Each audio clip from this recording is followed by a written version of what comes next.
Namaskaram. We are continuing with the Pauloma Parva. Last day we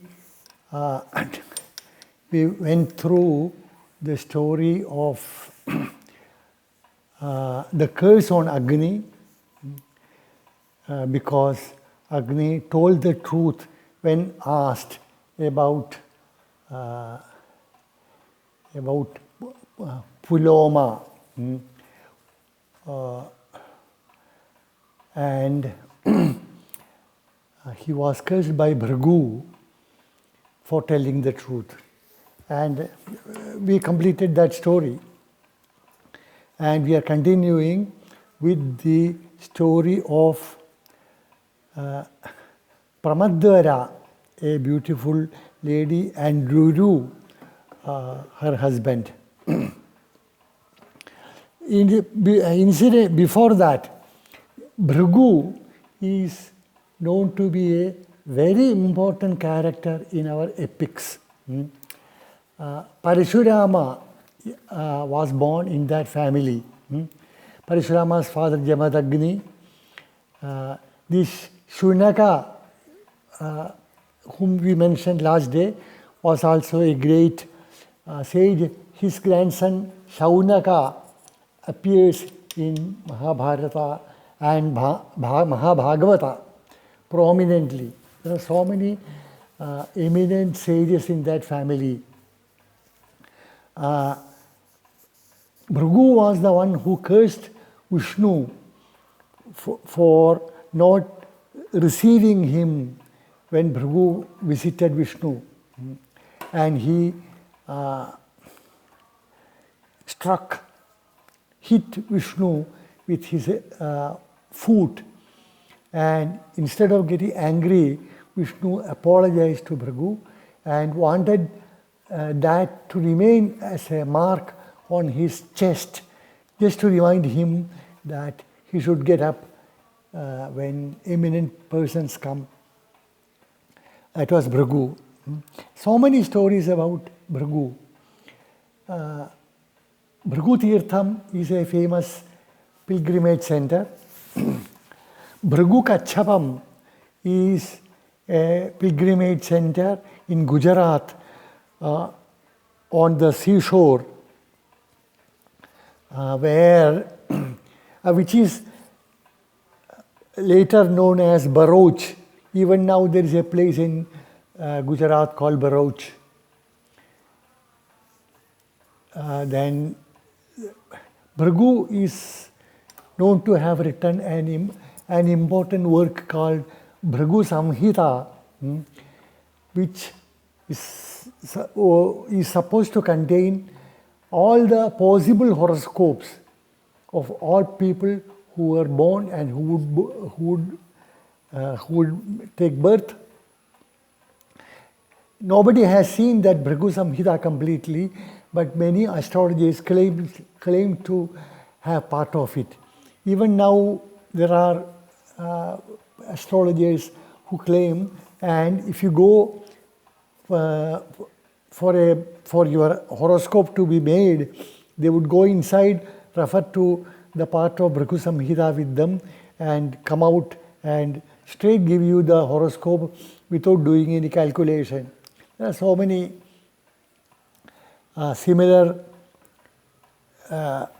attributes to Bhrigu like that.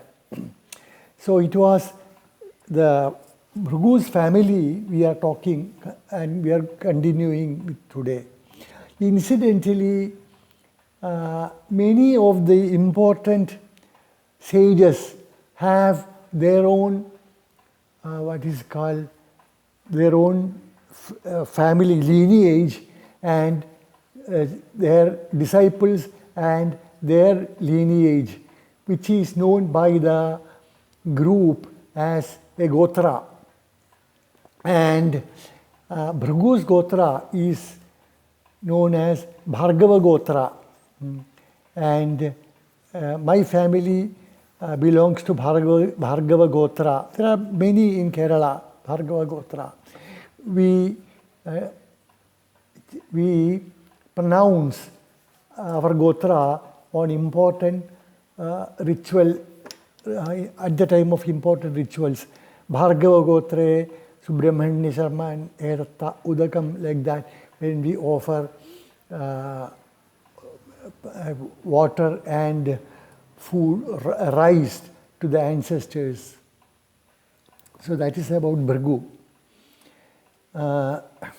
Now, we mentioned Chyavana last day as the one who came out of mother's womb because a demon tried to carry his mother. And just by looking at the child, the sage got frightened and ran away. That was Chyavana. And this Chyavana got a son by name Pramati in a mother Sukanya. And Pramati got a son by name Ruru in the Apsara Ghritachi. Ghritachi is an important Apsara, one among the 7 famous Apsaras.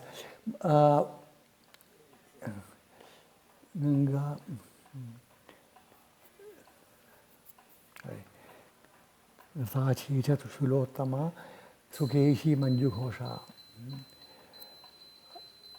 I can't get the beginning, I know it by heart. So, Ruru was born as the grandson of Chyavana. And it is the story of Ruru we are going to tell now. There was a sage by name Sthulakesha, and when the celestial dame Apsara by name Menaka, again very important personality, became pregnant from Vishwavasu. Vishwavasu was a famous Gandharva. Vishwavasu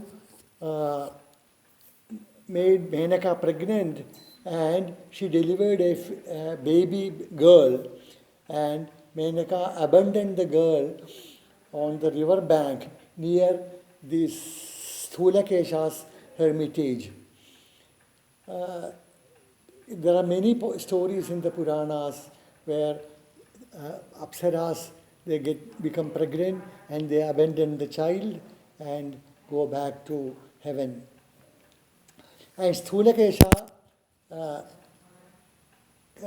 spotted the baby and took it home and looked after her.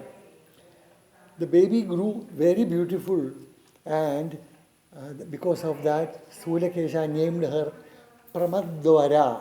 Pramada means a woman or a beautiful woman, Pramada. Pramadwara is the best among Pramadas. And she was indeed very beautiful. And Ruru happened to see her one day and he fell in love. He went to his father, Pramati, and told him about it. And Pramati said, okay, don't worry, I shall speak to that Pramadwara's father, Sthulakesha. I will sort it out. And Pramati spoke to Sthulakesha. Sthulakesha had no objection to the marriage, and the marriage was fixed on an auspicious day. And just a day before that, a day or two before that, when Pramadwara was walking with her friends, a poisonous snake bit her on her foot, and it was so poisonous that Pramadwara fell down and died. Everybody was sad and everyone was lamenting. Ruru was disconsolate. He was so sad that he went to the forest and started wailing aloud that he lost his love and he would do anything to get her back to life. And it happened that a messenger from heaven, it says Devaduta, essentially a messenger from heaven. A Devaduta was there in the forest at that time. He heard it and he came to Ruru and he tried to console him. Look, life is not within our control. As a learned man, you shouldn't spend your life weeping in desolation. Should recover what we can do. Of course, there are stories in the epics that people have bartered half of their life for their dear ones and given them life back. If you want to try that, then maybe I can help you. And Ruru heard this and he was consoled. He said, I'm willing to do anything. Actually, I am quite prepared to give half my life to get Pramadwari back to life. Pramadwara.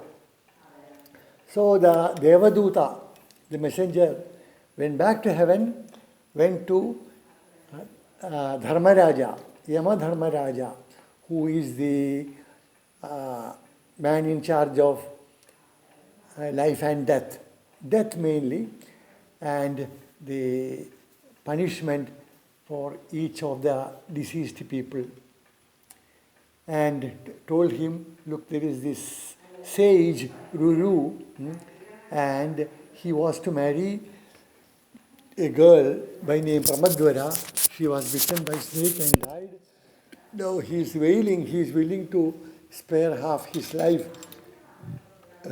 for his betrothed. And Dharmaraja said, yeah, if that be the case, I have no objection to giving her life back. As soon as he said that, Pramadwara got up. She was her normal self. And everybody became very, very happy. And Ruru married her on the appointment date and they started living. The story continues. We will stop now and continue next day. Namaskaram.